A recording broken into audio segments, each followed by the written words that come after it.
Let us learn directions. Directions. ദിശകൾ. വടക്ക്, തെക്ക്, കിഴക്ക്, പടിഞ്ഞാറ്. Subdirections. തെക്ക് കിഴക്ക്, തെക്ക് പടിഞ്ഞാറ്, വടക്ക് പടിഞ്ഞാറ്, വടക്ക് കിഴക്ക്. മീതെ, പുസ്തകം ടേബിളിന്റെ മീതെയാണ്. അടിയിൽ, ബോൾ ടേബിളിന്റെ അടിയിലാണ്. മുകളിൽ, കടലിന്റെ മുകളിൽ കൂടി വിമാനം പറക്കുന്നു. അടിയിൽ, പാലത്തിന്റെ അടിയിലൂടെ കപ്പൽ കടന്നുപോകുന്നു.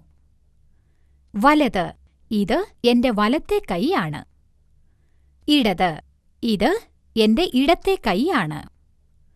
വലത്തേക്ക്, കാർ വലത്തേക്ക് തിരിയുന്നു. ഇടത്തേക്ക്, കാർ ഇടത്തേക്ക് തിരിയുന്നു.